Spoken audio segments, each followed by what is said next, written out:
via the email and the telephone number below, or write Malawi Communication Regulatory Authority MACRA via the email below.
Nikutokozani, nijimbo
to our beloved viewers on Luntha television, bringing wisdom into your home.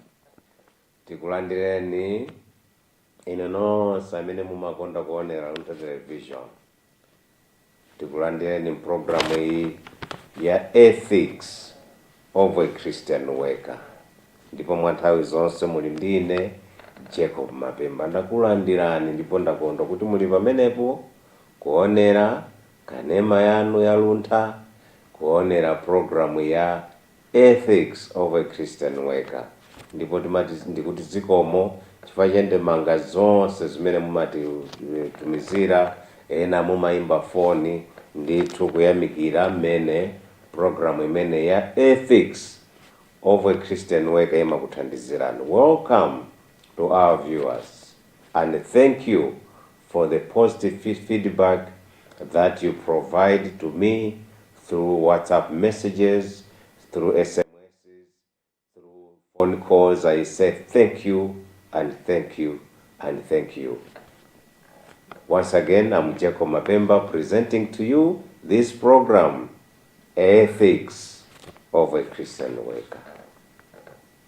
And today, once again, we continue and finish our topic, conflict resolution at the workplace. Conflict resolution at the workplace, part 3. And this is the final episode of this topic, conflict resolution at the workplace. And those who have been following this program, we have already done part 1 and part 2. And today we finish this topic, conflict resolution. Lero tikupitiriza ndikumalizisa mutu uja tinawuyamba mbuyomu wakutesa mikangano pamalo a ntchito.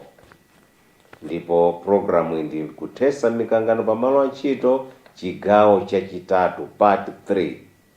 Amene mwakhala mukutsatira Luntha television, mukusantira programu imene ya Ethics of a Christian Worker, mwaonerapo part 1, mwaonerapo part 2. Ndipo lero tikumalizisa ndi part 3, conflict resolution, kutesa mikangano pamalo a ntchito. Today we are going to do conflict resolution part 3, and this is the final episode of this topic. For our viewers, for those who have watched part 1, part 2, you remember we defined a conflict as a serious disagreement between two individuals or two groups. We defined as a conflict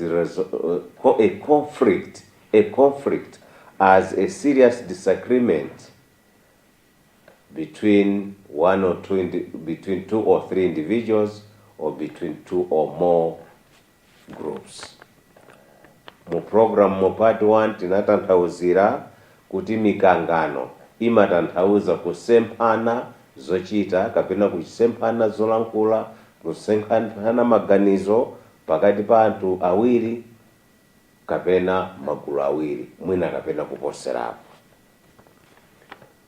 Those of you who watched part 1 and part 2, you also remember that we also discussed causes of conflicts at a workplace. And some of these included, and I repeat, favoritism or unfair treatment at workplace. These bring conflicts. Unconstructive or unfair criticism. These bring conflict at the workplace. Gossip bring conflicts at the workplace. Leadership wrangles bring conflicts at a workplace. Sexual harassment bring conflicts at the workplace, and so many more that we discussed in part 1 and part 2. Mu part 1 tinakambiranaso za zimene zimayambisa mikangano pamalo a ntchito, mwachisanzo kukondera pakuchita zinthu pa ntchito, mwachisanzo kudzudzulana mosayenera mopanda ulemu, komanso miseche, komanso kukanganira maudindo pamalo a ntchito, komanso nkhani ya nkhanza, makamaka nkhanza zochitika pakati pa abambo kuchitira amayi kapena amayi kuchitira abambo. In part 2 of this topic, conflict resolution at the workplace policy, we also discussed positive effects of conflicts at a workplace. Positive effects of a conflict, and majorly we talked about the positive changes or positive policies that may come when there's a conflict. When there's a conflict, sometimes management is forced to change its policies. Management is forced to change its procedures to respond to the complaints. So one positive effect or one major positive effect of a conflict is that it brings positive changes. Tinagamba mu part 2 ya mutu umene wa kuthetsa mikangano pamalo a ntchito kuti mikangano ili ndi ubwino wake, ndipo ubwino umodzi umene tinaukamba unali woti kumabweresa mfundo zabwino, mfundo zimene zimakomera anthu. In part 2, we also talked about the negative effects of a conflict at a workplace policy. At a workplace, if we do not deal with the causes of a conflict, if we do not deal with the conflict when it arises, what are the negative effects? And some of the negative effects of a conflict, if they are not dealt with, include bringing fear among staff. It includes violence, sit-in demonstrations. It may include low production among staff. It may include injuring the organization. The reputation of the organization is injured. The people don't talk good about the organization. Choncho tinanena kuti pa mpati 2 ya programu ya mutu umenewo tinakambaso za kuipa kwa mikangano pamalo a ntchito. Ngati akuluakulu a kampani mikangano kuchitika iwo sachitapo kanthu, kodi zotsatira zake ndi zotani? Ndipo tinakamba zoti zimabweresa mantha pakati pa anthu ogwira ntchito, zimabweresa ziwawa pa ntchito. Takhala tikumva kuti anthu anyanyala ntchito, agwirizana kuti azingopita ku ntchito koma osagwira ntchito, sit in, ziwawa, anthu kuyenda pa nsewu kuchifukwa choti mabwana sakumva madandaulo awo, ma demonstrations, komanso low productivity, anthu sagwira ntchito modzipereka, amamba kuchita ulesi, kumabwera ku ntchito mochedwa, komanso kumachita zinthu zoti kampani kapena bungwe lisapite paso. Komanso zimapangisa kuti bungwe likhale ndi mbiri yoyipa, department ikhale ndi mbiri yoyipa, kampani ikhale ndiyo chifukwa zikachitika zinthu za mademo ndi zinazi zimatuluka mu newspaper ndi mbiri ya kampani imaonongeka. Izi ndi zimene takambirana mu part 1 ndi part 2. These are the major topics that we have discussed in part 1 and part 2. Causes of a conflict at a workplace, the positive effects of a conflict at a workplace, and the negative effects of conflict at the workplace. Today, we are going to continue now talking about conflict resolution. When a conflict arises at a workplace, how do we deal with it? This is what we are going to discuss in part 3 of this program. Part 1 and part 2 timakambirana za zimene zimayambisa mikangano pachito, timakambirana za zimene ubwino wa mikangano pachito komanso kuipa kwa mikangano pachito. Mu programu ino part 3 tipitiriza tsopano kumalizisa topic imeneyi, mutu umenewu pokambirana za conflict resolution. Kodi tsono mikangano ikabuka pachito tiithese bwanji? Nkhani imene tikambe tsono siku la lero ndi imene, koma tisanatero timvere nyimbo iyi akuti chikondi cha Mulungu, ndipo anaimba nyimbo imene ndi aku St. Anne Cathedral Parish, uku ndi kuchipata ku Zambia. Timvere nyimbo imeneyi chikondi cha Mulungu, akuti bwanji a St. Anne Cathedral Parish Choir kuchokera kuchipata ku Zambia.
once again to the topic conflict resolution part 3.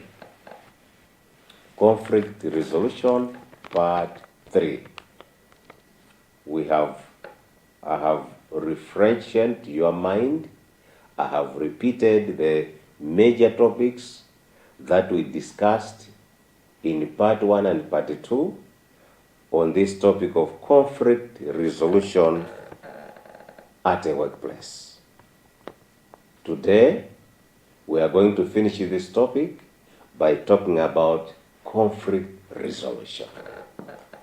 Tikulandireni muchigawo chechiwirichi titamvera nyimbo ya St. Anne Cathedral Parish choir kuchokera ku Zambia kuchipata, ndipo poyambirira taunikanso zimene tinakambirana mu part 1 ndi part 2 pamutu uwa conflict resolution, kathetsedwe ka mikangano pamalo a ntchito. Ndetso pano tifuna timalize topic imeneyi, tifuna timalize kodi ikabuka mikangano pamalo a ntchito tithetse bwanji mikangano.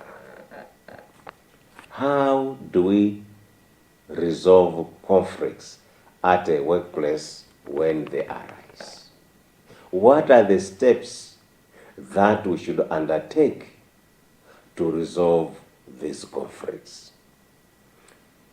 In responding to this question, how do we handle conflicts when they arise at a workplace? Jesus teaches us to resolve conflicts step by step, no shortcuts. Matthew 18, verse 15 to 17. Jesus teaches us to resolve conflicts step by step. And Jesus says, if one of you, one of your brother, one of your sister wrongs you or commits a sin, meet him, engage him or engage her privately. If you are able to resolve the conflict among the two of you, congratulations.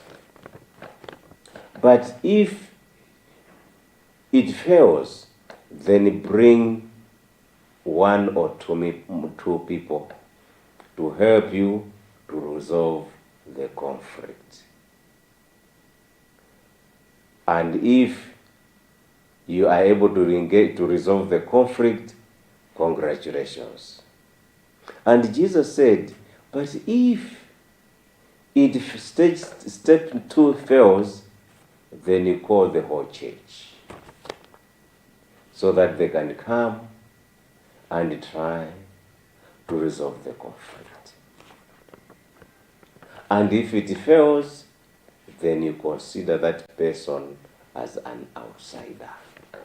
So Jesus teaches us to resolve conflicts step by step. Don't take shortcuts when resolving a conflict. Pamene tikukamba za kuthetsa mikangano pamalo a ntchito, tikuphunziranso kuchokera kwa Yesu Khristu pa Mateyu 18 verse 15 mpaka 17, amene akutiphunzitsa kuti tizitsata ndondomeko yoyenerera pamene tifuna kuthetsa mikangano. Tisatenge madulira, tisayende njira za madulira pofuna kuthetsa mikangano pa ntchito. Tiyende step by step. Chifukwa chake akunena kuti wina zako akakulakwira, step yoyamba ukumane naye, mukambirane, ngati mungathe kugwirizana, kupepesana ndi kuthetsa kusiyana kwanu maganizo, panepo mwaonesanso kuti ndinthu anthu akulu zabwino kwambiri. Koma ngati mwakumana anthu awiri nkuona kuti zalephereka, ati muitane anthu awiri atatu amene ino makhulupirira akuthandizeni kukambirana ndi kuthetsa mkangano uja. Ndipo Ambuye Yesu akunena kuti koma ngati zalephereka ndiye itanani mpingo wonse kuti mukambe nkhanicha ndi kuyithetsa. Zikatheka zabwino kwambiri, koma zikakanika ati mumuyese wakunja. Chimene akufuna kutanthauza Ambuye Yesu ndikuti pamene tikufuna kuthetsa mikangano pa ntchito tiyende step by step, tisapange madulira. Fati tikapanga madulira tiziganiza kuti mkangano chatawuthetsa pomwe mkangano sunathe. So conflict resolution, one principle is to resolve the conflict step by step. Because if you use shortcuts, you would assume that the conflict has been resolved when it has not been resolved. And here are the steps that you have to follow at a workplace policy. Number 1, form a conflict resolution team. A company, an organization, a department must have a conflict resolution team. Step number 1, pofuna kuthetsa mikangano pa ntchito, tikhale ndi komiti yothetsa mikangano. Yonena kuti pakachitika mikangano anthu azidziwa kupita, azipita kokadandaula. Every organization must have a conflict resolution team so that when somebody feels injured, when somebody feels aggrieved, feels injured, she or he can go to that committee. Step number 2, a aggrieved person should lodge a complaint to the conflict resolution team. Na step number 2, amene akuona kuti sizi kumwendera bwino mwina pali mikangano akapereke dandaulo kwa komiti yothetsa mikangano. Step number 3, conflict resolution team or committee should bring together both individuals or all individuals involved in the conflict or all the groups involved in the conflicts for a hearing. So let each part explain their part. Step number 3, committee yothetsa mikangano pa office iyitanise udandaula, iyitanise udandaulidwa, iyitanise ena onse amene akukhuzidwa ndi nkhani imeneyo kuti aliyense akakambe kumbali yake. So number 3 is allowing all parties involved, all parties affected by the conflict for a hearing. Step number 4, conflict resolution team or committee should meet after hearing all parties, should meet, the committee, the team should meet and reflect on the causes of the conflict. From what we heard, what is the major causes of the conflict? What are the consequences of these conflicts? If we allow these conflicts to continue, what are the consequences? And then what are the solutions? What is the solution to this conflict? The team, the committee is discussing this without the presence of the people involved in the conflict, because you have already met them, you have already listened to them. So the committee should now sit independently, discuss the causes, and try to analyze what the people said and say, from what we heard, what are the causes? What are the consequences? And what are the solutions? Pa stage number 3, ndiye kuti komiti yamva yakumana ndi onse okhuzidwa ndi mkangano ndipo aliyense wayankhula momasuka. Step number 4, komiti ikumane payokha, iunike zimene amva kuchokera kwa onse anthu okhuzidwa aja, aone kuti kodi chimene chinayambisa mkangano makamaka ndi chani, nanga zotsatira zake ngati sitithetsa mkangano menewu zikhala zotani, nanga tiyike mfundo zanji zoti zithandize kuti mikangano uthe resolution imeneyo, solution. Number 5, you invite all parties and communicate your solution to the conflict. And let also people try to put in their invest. So the committee has met, they have discussed the causes, the consequences and the solutions. Now you invite the affected parties and communicate to them your analysis of the issue. What you think were the causes of the conflict, communicate to the parties the consequences of the conflict if they continue, and the solutions solutions that you propose to both parties, to all parties, in terms of what should happen. Whether somebody must apologize to the other party, so there could be different solutions, including apologizing and all those things. But you propose to all parties to say, we have analyzed the conflict, we think these are the causes, and we think these are the consequences, and we are proposing these solutions. And let all parties, or both parties, buy in to your proposals in terms of the solution. Do not impose a solution to the parties, but propose and let people discuss and accept the solutions. Choncho, stage number 5 sopano mutakumana ndikuona zoyambisa mikangano, zimene zinayambisa mikangano zosatira zake ndi maganizano pa nkhani imeneyi. Mwayitanenso anthu aja nkuwauza kuti ife tikuona kuti mikangano inabwera chifukwa zakuti tikayisilekerera mikangano chichiti kuipa kwake nkakuti. Ndeti mapempha kapena tikupereka maganizo athu kuti zitakhala mwakuti. Ndipo anthu aja alolereso kupereka maganizo awo, kenako mumange fundo ngati inuyo a komiti komanso amene akukhuzidwa nkhaniyo. Musachite impose kapena kungoyika maganizo ano kuti chichitike chakuti. Komanso nawo ajanso akhale ndi mwayi opereka maganizo awo. Thus, those are some of the stages you can follow to deal with the conflict. What are the guiding principles?